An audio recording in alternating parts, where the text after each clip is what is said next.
14-ാം തീയതി രാവിലെ ആദ്യം നടക്കുന്നത് തിരുക്കല്യാണം എന്ന് പറയും. അതിവിടെ നടക്കും. തിരുക്കല്യാണം പറയും. ഭഗവാന്റെയും ഭഗവതിയും കല്യാണമാണ്. അത് കഴിഞ്ഞ് ഒരു 11 മണിയാകുമ്പോൾ രഥത്തിലേക്ക് ആരോഹണം ചെയ്യും. രഥാരോഹണം ചെയ്ത് രഥത്തിൽ കയറ്റി കുറച്ച് ദൂരം തേര് മന്തക്കര റോട്ടിലേക്ക് വലിക്കും.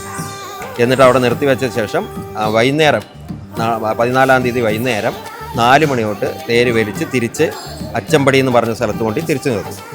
തിരിച്ചു നിർത്തിയ ശേഷം രാവിലെ വലിക്കില്ല. പിറ്റേ ദിവസം അതായത് 15-ാം തീയതി വൈകുന്നേരം ഇതേപോലെ 4 മണിക്ക് വലിച്ച് ചാത്തപ്പുരം കൊണ്ടുവന്നിട്ട് ചാത്തപ്പുരത്തിൻ്റെ പകുതിയിൽ കൊണ്ടു നിർത്തും.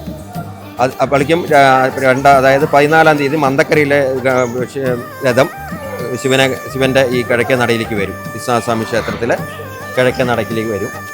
പിന്നെ 16-ാം തീയതി വൈകുന്നേരം എല്ലാ രഥങ്ങളും ആ സമയത്ത് ഈ മന്തക്കരയിലെ രഥം തിരിച്ച് മന്തക്കരയ്ക്ക് തന്നെ പോകും. ബാക്കി 5 രഥങ്ങൾ, അതായത് പിന്നെ ലക്ഷ്മി പെരുമാൾ, പ്രസന്ന ഗണപതി, പിന്നെ ഈ വിശാലാക്ഷി സമേത വിശ്വനാഥസ്വാമി, ഇതിൽ ഞങ്ങളുടെ 3 രഥങ്ങളും മറ്റ് ക്ഷേത്രങ്ങളിലെ ഓരോ രഥങ്ങൾ വീതവും 5 രഥങ്ങൾ ഇവിടെ ഈ തേരുമുട്ടിയിൽ വന്നിട്ട് സംഗമം ഉണ്ടാവും. അതോടുകൂടി അന്ന് അവസാനിക്കുകയാണ്. 17-ാം തീയതി കൊടി തിരിച്ചിറക്കും. ഇതാണ് ഇവിടെ നടക്കുന്ന ചടങ്ങ്.